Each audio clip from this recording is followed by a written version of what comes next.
into your life.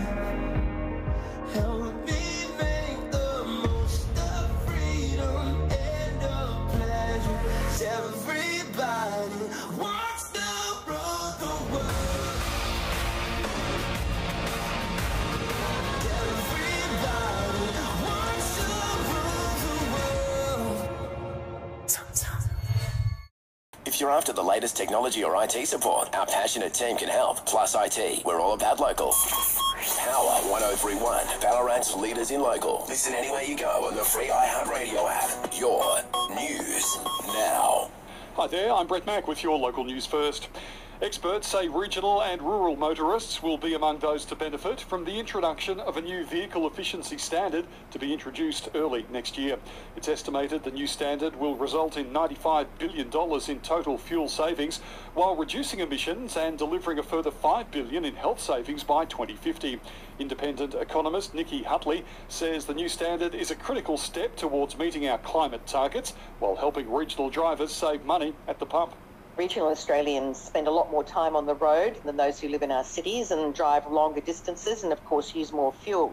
And we know that more fuel-efficient vehicles mean more savings at the pump. And, of course, the more you drive, the more you will save. So there'll be very large savings for regional Aussies.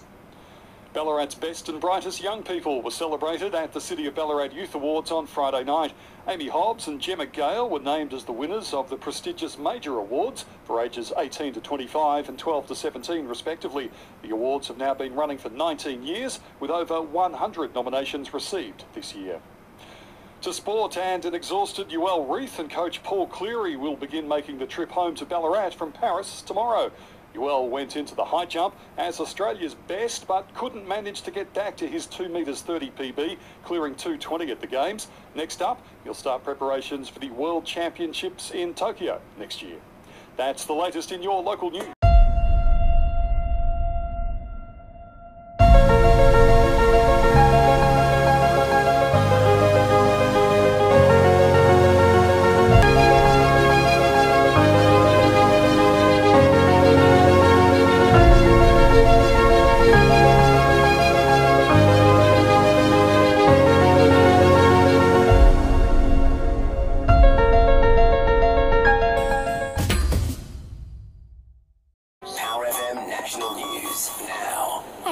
Enderson.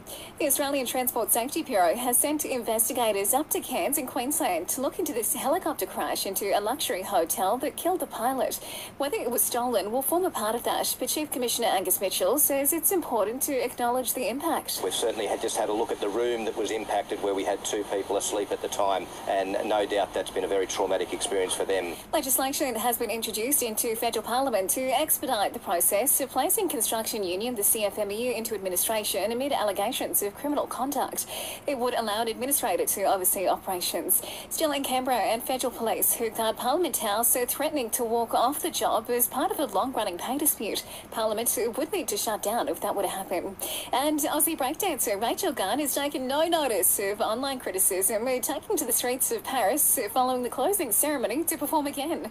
Footage also shows her fellow Olympians uniting to form a guard of honour. Meantime, the city is now preparing for the Paralympics.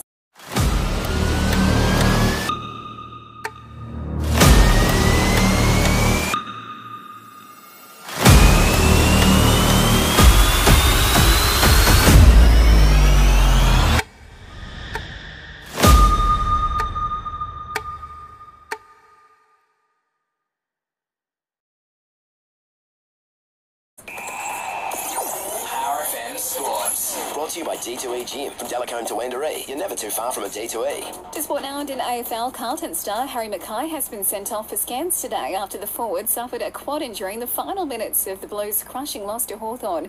It leaves Carlton with as many as 6 new injuries as they head into their must-win clash against West Coast this weekend. And the NRL is looking to spice up grand final day with the players to take part in other mini-events before the decider, like sprint race and goal-kicking competitions. And that is the latest in news and sport. Power FM weather. At Cash Converters, we make more of the things you want possible. 9 Armstrong Street North.